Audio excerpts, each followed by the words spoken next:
Olá, olá a todos os guerreiros e guerreiras que estão ligadinhos aqui no nosso programa, nas nossas videoaulas. É um prazer ter você aqui mais uma vez. Desta vez vamos estar iniciando o regulamento disciplinar da Polícia Militar do Piauí, o RDPMPI. Bem, gente, e antes de começar mais uma vez eu vou te pedir, olha só, você que ainda não se inscreveu, vai lá, se inscreve no nosso canal, dá o seu like, que nós estamos aguardando a sua participação, tá bom? Muita gente participando, eu fico feliz com isso. Gente, eu vou te pedir um favorzinho também. Você que tem acompanhado as nossas videoaulas, dá também uma forcinha aí nos nossos vídeos. São temas interessantes, temas ligados à fé cristã, mas numa perspectiva ideológica e teológica bem interessante. Dá uma olhadinha lá, dá uma visualização, compartilha com seus colegas e ajuda o nosso canal a chegar aos 1000. Isso mesmo, aos 1000 inscritos, gente. Nosso canal é pequenininho, mas vai crescer com a tua ajuda, tá bom? Estamos contando com isso. Gente, hoje nós vamos tratar sobre o regulamento disciplinar da Polícia Militar do Piauí, que é o decreto 3.548 de janeiro de 80. Na última prova do NUCEP, muitas questões caíram sobre este regulamento, tá bom? Muitas questões. Então fique ligadinho, você que vai estar acompanhando conosco as nossas videoaulas e vai estudando. Nós já colocamos o link para você baixar. Baixa esse canal, ou melhor, baixa este documento para que você possa estar se atualizando, tá bom? Bem, gente, de que se trata esse regulamento? O artigo 1º ele vai apresentar a cara do regulamento, vai dizer para que serve este regulamento. Então você vai ficar ligadinho aí e vai participar junto com o teu material e acompanhar conosco, tá bom? O artigo 1º diz: o regulamento disciplinar da Polícia Militar do Piauí tem por finalidade, é o que eu disse, especificar, classificar as transgressões disciplinares, estabelecer normas relativas à amplitude e à aplicação das punições disciplinares, a classificação do comportamento policial militar das praças e a interposição de recursos contra a aplicação de punição. Então, veja esse regulamento ele normatiza o bem viver policial militar através de punições, mas também de recompensas, enfim, de situações que possam exaltar o policial. Mas, primordialmente, ele trata sobre punições disciplinares. Isso mesmo, é um regulamento que puxa a orelha do policial militar, especificamente militar às praças, tá bom?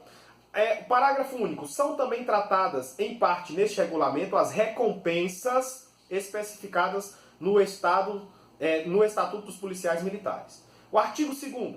A camaradagem torna-se indispensável à formação e ao convívio da família policial militar, cumprindo existir as melhores relações sociais entre policiais militares. Aquilo mesmo que o Estatuto também prevê, que o policial deve viver em urbanidade. Parágrafo único. Incumbe aos superiores incentivar e manter a harmonia e a amizade entre seus subordinados. Então o superior ele deve promover esse espírito de crescimento. Artigo 3º. A civilização é a parte da educação policial militar e, como tal, de interesse vital para a disciplina consciente. Importa ao superior tratar os subordinados em geral e os recrutas, em particular, com urbanidade e justiça, interessando-se pelos seus problemas. Em contrapartida, o subordinado é obrigado a todas as provas de respeito e deferência para com seus superiores, de conformidade com os regulamentos policiais militares. Então o superior deve tratar bem, tá bom? Deve tratar bem, com cuidado, com aquela gentileza necessária. E o subordinado ele deve respeitar todos os estatutos, todos os regulamentos que prevê o bem viver ali. Parágrafo único. As demonstrações de camaradagem, cortesia e consideração obrigatórias policiais militares devem ser dispensadas aos militares das Forças Armadas e aos policiais militares de outras corporações. Então, tudo que a forma como eu trato um superior meu dentro da Polícia Militar, eu devo tratar fora dela. Vou contar aqui um exemplo. Nós, da Rony, nós sempre fazemos alguns serviços em conjunto com, por exemplo, a Polícia Rodoviária Federal, com o Exército. E sempre quando nós estamos em operação, nós temos que tratar os nossos superiores, principalmente das Forças Armadas, do Exército, com a mesma cortesia que trataríamos dentro da instituição policial. E eles, da mesma forma, nos tratam. No caso, eu como sargento, soldados vêm, prestam continência, aquela coisa toda, eu aos meus superiores. Em relação à polícia rodoviária, não há essa questão hierárquica, mas tratamos com respeito e urbanidade, tá bom? Artigo 4º.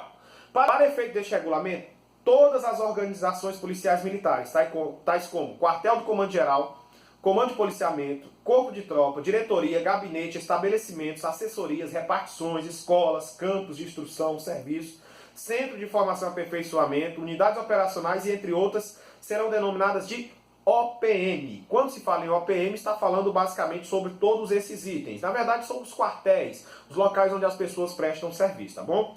Parágrafo 1º. Para efeito deste regulamento, os comandantes, diretores ou chefes de OPM serão denominados comandantes. Agora começa as bases da Polícia Militar, que é os princípios gerais da hierarquia e da disciplina. Vamos lá, artigo 5º. A hierarquia militar é a ordenação da autoridade em níveis diferentes dentro da estrutura das Forças Armadas, policiais militares, Corpo de Bombeiros, Forças Militares e policiais militares. E policiais militares estrangeiros por postos e graduações. Parágrafo único. A ordenação dos postos das graduações na Polícia Militar se faz conforme preceitua o Estatuto dos Policiais Militares. Nós já vimos isso aí sobre a questão da hierarquia. Artigo 6º. A disciplina, agora presta atenção no que é a disciplina, tá bom? A disciplina policial militar é a rigorosa observância e o acatamento integral das leis, regulamentos, ordens, normas e disposições, traduzindo-se pelo perfeito cumprimento do dever por parte de todos e de cada um dos componentes da OPM. Então vamos agora ver o que são manifestações da disciplina. O que é que demonstra que eu sou um policial disciplinado? Vamos lá. Parágrafo 1º. São manifestações essenciais da disciplina: a correção de atitudes, eu estou errado, então eu mesmo me corrijo; a obediência pronta às ordens dos superiores hierárquicos ou de quem tem autoridade para ordenar; a dedicação integral ao serviço, ou seja, eu vou me engajar profundamente; a colaboração espontânea à disciplina coletiva e à eficiência da instituição; a consciência das responsabilidades; a rigorosa observância das prescrições, regulamentos e das leis. Tudo isso são demonstrações de que eu sou um policial disciplinado. Parágrafo 2º.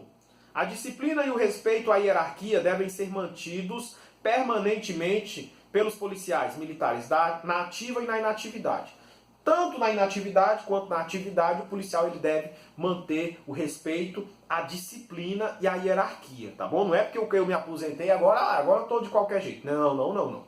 Me aposentei, mas agora eu tenho que manter uma conduta da mesma forma quando eu estava na ativa. Artigo 7º. As ordens devem ser prontamente obedecidas.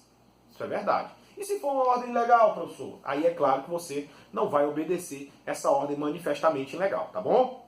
Mas vamos lá. Parágrafo 1º do artigo 7º. Cabe ao policial militar inteira responsabilidade pelas ordens que der e pelas consequências que delas resultarem.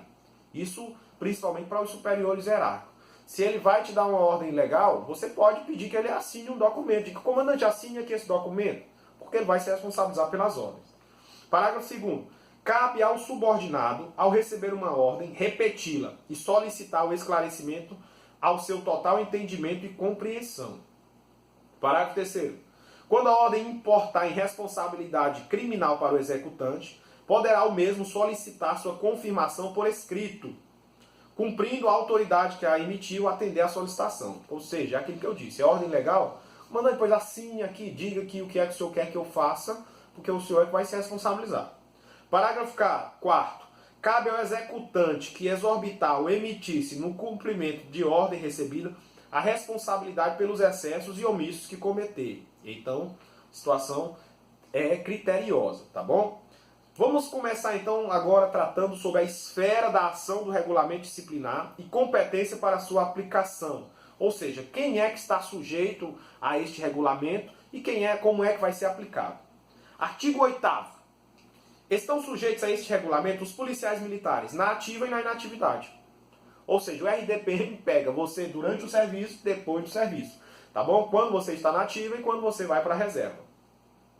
Parágrafo 1º. Os dispostos desse regulamento aplicam-se no que couber aos capelães policiais militares.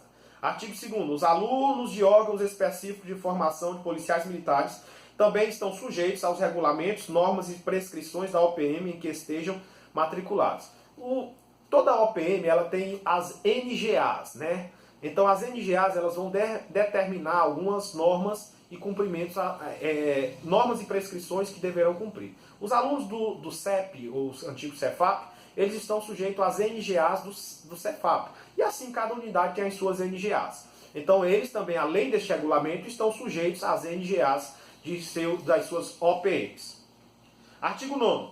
A competência para aplicar as prescrições contidas nesse regulamento é conferida ao cargo e não ao grau hierárquico. Ou seja, não é porque a pessoa é coronel que ela vai ter competência para aplicar uma punição, por exemplo, a um soldado que não tem nenhum vínculo a ela. Mas ao cargo, dependendo do cargo que ele ocupe, aí sim vai ter essa competência. Vamos ver aqui quem são competentes para aplicar. Primeiro, o comandante maior da Polícia Militar. Quem é o comandante maior da polícia? É o comandante geral? Nós já falamos que é o governador do estado, tá bom? Então, primeiro, o governador do estado a todos os integrantes da Polícia Militar. Segundo, o comandante geral aos que estiverem sob seu comando. O chefe do gabinete militar aos que estiverem sob a sua chefia. O chefe do Estado-Maior, comandante de policiamento da capital, comandante de policiamento do interior, comandante de policiamento de área, comandantes do Corpo de Bombeiros, diretores aos que servirem sob as suas ordens. Quinto, ajudante-geral, comandantes e subcomandantes de OPM, chefes de seção, serviço, assessorias, comandantes de subunidades aos que estiverem sob as suas ordens. Resumindo, governador, comandante-geral, todo mundo. Depois disso, os chefes e comandantes de unidades, subunidades, de seções vão ter a prescrição de aplicar o que está escrito nesse regulamento. Inciso 6. Comandantes de pelotão destacado aos que servirem sob as suas ordens. E aí também vai entrar, por exemplo, até mesmo um sargento que está num pelotão destacado, ele vai aplicar a punição, se necessário for, ao seu subordinado. Parágrafo único. A competência conferida ao chefe de seção de serviço de assessorias limitar-se às ocorrências relacionadas às atividades inerentes ao serviço de suas repartições. Então, isso aí ficou bem claro. Vamos para frente aqui. Artigo 10. Aos policiais militares na inatividade, agora isso é um ponto que a gente precisa ter cuidado, aos policiais militares na inatividade não se aplicam as disposições deste regulamento pelo fato de poderem tratar no meio civil, inclusive sob forma de crítica pela imprensa ou outro meio de divulgação de qualquer assunto, excetuando os de natureza policial militar de caráter sigiloso ou funcional. O que é que isso significa? Quem está na ativa, o policial que está na ativa, ele não pode sair por aí dando opinião, publicando o que ele quer, criticando o governo. Não, ele tem que ter algumas cautelas. Ele só pode fazer uma crítica pública autorizada. Mas quando está na inatividade, ele pode falar o que ele quiser publicamente, por escrito, sem precisar dessa autorização e sem ser punido. Contudo, ele não pode tratar de assuntos de natureza militar de caráter sigiloso ou funcional, dentro das funções. Mas outros assuntos ele tem liberdade para tratar na esfera civil, tá bom? Parágrafo único. A prescrição desse artigo não se aplica aos policiais militares inativos quando eles estiverem convocados para o serviço ativo no exercício de função em qualquer organização policial militar, fardados ou ainda quando atuarem coletivamente com policiais militares ativos ou inatividade.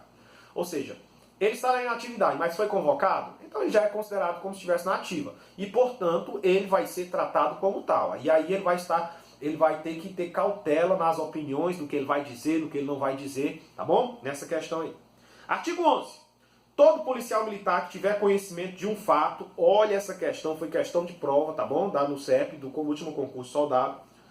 Todo policial militar que tiver conhecimento de um fato contrário à disciplina deverá, não é poderá, ele tem a obrigação de participar o seu chefe imediato por escrito ou verbalmente.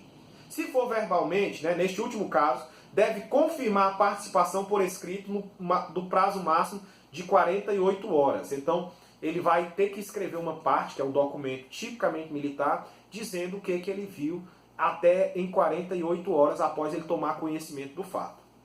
Parágrafo 1º. A parte, que é esse documento, é um documento que ele é escrito na metade de uma folha. Deve ser clara, concisa e precisa. Deve conter os dados capazes de identificar as pessoas ou coisas envolvidas, o local, a data, a hora da ocorrência e caracterizar as circunstâncias que a envolveram sem tecer comentários ou opiniões pessoais. Não tem que envolver nada pessoal aí. Quando, para a preservação da disciplina e do decoro da corporação, a ocorrência exigir uma pronta intervenção, mesmo sem possuir ascendência funcional sobre o transgressor, a autoridade policial militar de maior antiguidade que presenciar ou tiver conhecimento do fato deverá tornar imediatas e enérgicas providências, inclusive prendê-lo em nome da autoridade competente, dando ciência a esta pelos meios mais rápidos da ocorrência e da providência em seu nome tomadas. O que é que isso quer dizer? Mesmo que eu não seja um daqueles chefes, que eu não seja comandante geral, mas eu vi um policial militar, ainda que ele seja superior, vamos dizer assim, hierarquicamente a mim, cometendo uma transgressão disciplinar, o que é que eu devo fazer? Eu devo dar ordem para ele, conter ele, chamar uma autoridade superior a ele. E no caso, se eu tiver que prendê-lo, eu vou fazer o quê? Em nome da autoridade. Ou seja, em nome do comandante-geral, o senhor está detido. Em nome do comandante-geral, o senhor está assim. Em nome, entendeu? Para quê? Para demonstrar que a gente não está agindo dentro da ilegalidade. E imediatamente chamar uma pessoa hierarquicamente superior a ela.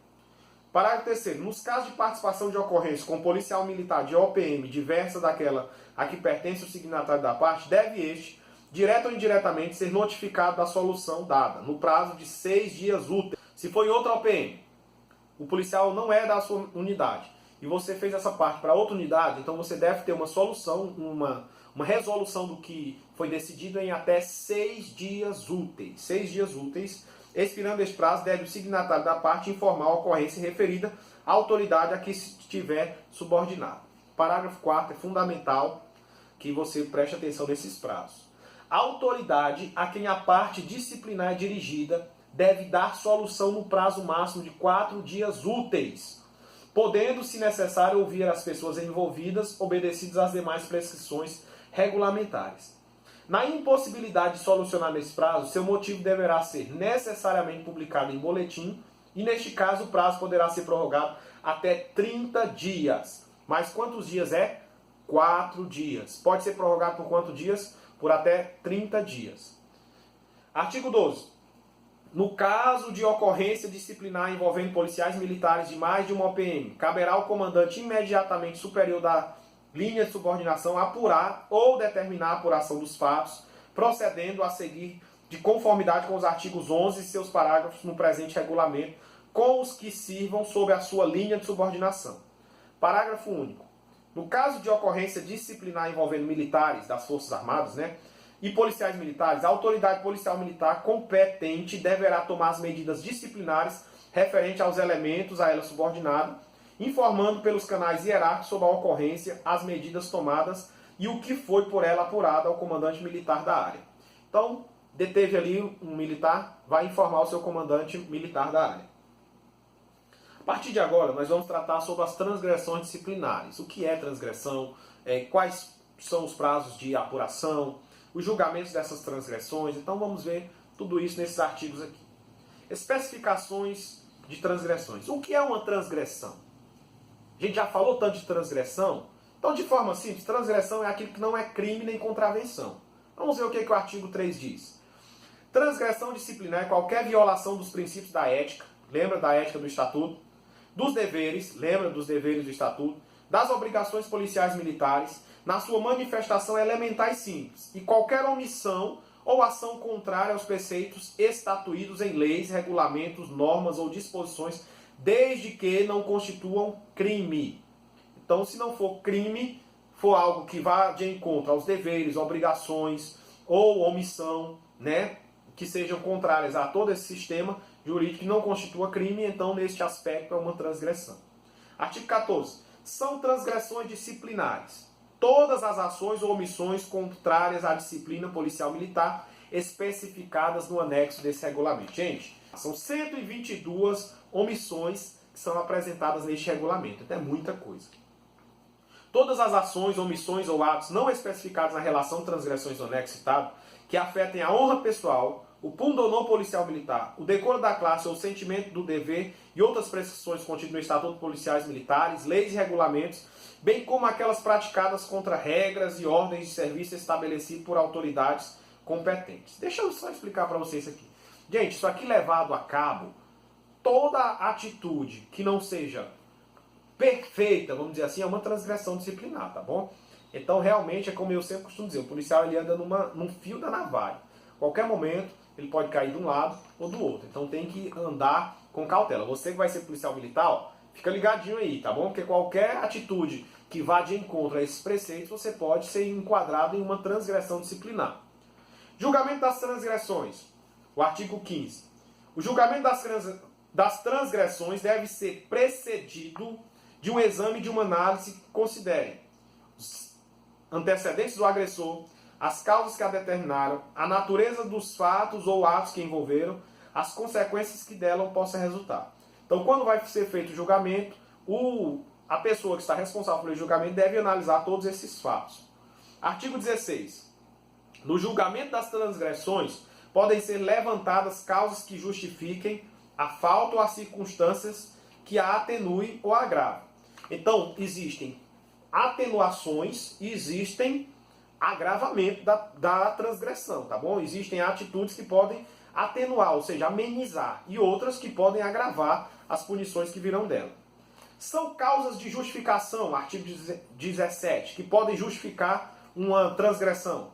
Ter sido cometida a transgressão na prática de ação meritória no interesse do serviço ou da ordem pública, né? Por exemplo, eu não posso ficar sem camisa fardado, mas de repente tem uma pessoa sangrando e o último recurso que eu tenho, eu tô aqui generalizando, é tirar a camisa para estancar aquele sangue. Fiquei sem camisa no meio público. Ali seria uma transgressão, porque eu estou fardado, mas eu arranquei minha farda e coloquei em cima ali porque era o único recurso. Mas neste caso aqui seria justificado. 2. Ter sido cometida a transgressão em legítima defesa própria ou de outrem. Né? Ou seja, a pessoa vai ser agredida. Eu estou dando um exemplo aqui. E de repente eu desferi um soco na cara da pessoa, quebrou o nariz. Então ali seria uma transgressão. Né? Mas naquele momento eu usei aquilo ali para proporcionar a defesa daquela pessoa. Ter sido cometida a transgressão em obediência à ordem superior. Ter sido cometida a transgressão pelo uso imperativo de meios violentos a fim compelir subordinado a cumprir rigorosamente seu dever, no caso de perigo, necessidade urgente, calamidade e manutenção da ordem e da disciplina. Esse ponto 4 aqui, ele é muito assim contradizente, mas pode ser que se aplique. Vou dar um exemplo aqui, é como se eu empurrasse meu subordinado para fazer aquilo, num estado de extrema necessidade, né?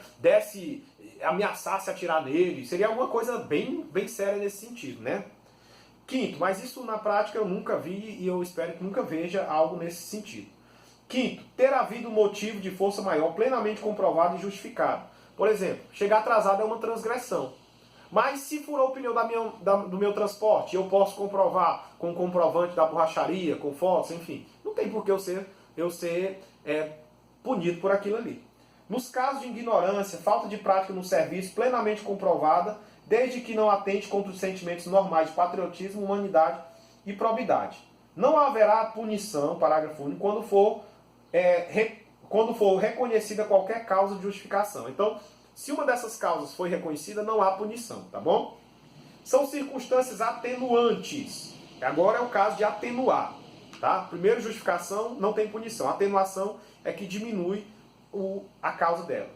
São circunstâncias atenuantes. Bom comportamento, relevância de serviços prestados, ter cometido a transgressão para evitar mal maior, ter sido cometida a transgressão em defesa própria de seus direitos ou de outrem, desde que não constitua causa de justificação, e falta de prática no serviço. Essa falta de prática no serviço normalmente é utilizada para os alunos que estão lá, quando você estiver lá no Cefap, eles ainda estão se preparando. Então sempre se usa essa falta de prática no serviço. Agora, são circunstâncias agravantes. São circunstâncias agravantes. Artigo 19. Mau comportamento, prática simultânea ou conexão de duas ou mais transgressões, reincidência da transgressão, mesmo punida verbalmente, conluio de duas ou mais pessoas, ser praticada a transgressão durante a execução do serviço, ser cometida a falta em presença de subordinado, ter abusado o transgressor de sua autoridade hierárquica, ter praticado a transgressão com premeditação, ter praticado a transgressão em presença da tropa, ter sido praticada a transgressão em presença de público, ter praticado a transgressão apesar da advertência ou proibição e ter praticado a transgressão com risco de perigo público. Então esses 12 itens são agravantes da transgressão. Mas por uma análise simples, quando se tiver isso na prova, você vai ver logo que todos são itens negativos para qualquer esfera profissional. Isso aqui, o senso comum já te faz entender isso. Não precisa você necessariamente conhecer o regulamento, mas isso aqui vai ser causas de agravamento. Então, vamos encerrar hoje aqui na classificação das transgressões. A transgressão, artigo 20, a transgressão da disciplina deve ser classificada desde que não haja causa de justificação em leve, média e grave. Quais são as três? Leve, média e grave. Parágrafo único. A classificação da transgressão compete a quem couber aplicar a punição, respeitadas as considerações estabelecidas no artigo 15. Aqueles itens lá, governador, comandante-geral e etc. Artigo 21. A transgressão da disciplina deve ser classificada quando grave. Quando é que é grave? Porque grave já é o máximo. Quando não chegando a constituir crime, constitua a mesma ato que afete o sentimento do dever, a honra pessoal, o pundonor pessoal ou o decoro da classe. Então é grave quando a transgressão da disciplina, quando ela não constitui crime, mas constitui um ato que afete o sentimento do dever, a honra pessoal, o pundonor pessoal ou o decoro da classe. Somente cumprindo esses itens é que você pode classificar a punição como grave. Bem, gente, paramos no artigo 21, tá bom? Vamos encerrar o artigo, vamos ler todos os artigos do regulamento, trazendo algumas explicações, mas eu conto com a tua participação, com o teu estudo. Gente, se esforce, não justifica você ficar reprovado, tá bom? Eu conto com você, vai em frente, você vai ser vitorioso. E nós estamos agora rumando ao final do nosso vídeo, eu espero que você continue firme. E olha só, você que está ansioso, desejoso, sem saber o que vai acontecer, deixa eu te falar uma coisa. Faça o que Jesus disse, confia nele. Não fique ansioso com o dia de amanhã. Apenas se prepare. Jesus disse assim, olha, não estejais ansioso pelo dia de amanhã, pelo que haveis de comer, pelo que haveis de vestir. Jesus disse assim, lá no versículo 34 de Mateus 6, basta cada dia o seu mal. Confia no Senhor. Busque primeiro o reino de Deus e a sua justiça. Se prepare, ore, confie no Senhor. Deixe de confiar no teu próprio braço. Estude, mas confie no Senhor. Ele diz assim em Mateus 6,33, mais uma vez eu reforço. Buscai primeiro o reino de Deus e a sua justiça. E todas essas coisas serão acrescentadas. Porque basta cada dia o seu mal. Basta cada dia. Não vamos pensar desesperadamente, mas vamos nos concentrar hoje, fazer o nosso melhor. Confiar em Jesus, que Ele vai te dar a vitória. Deus te abençoe e até a próxima, em nome de Jesus.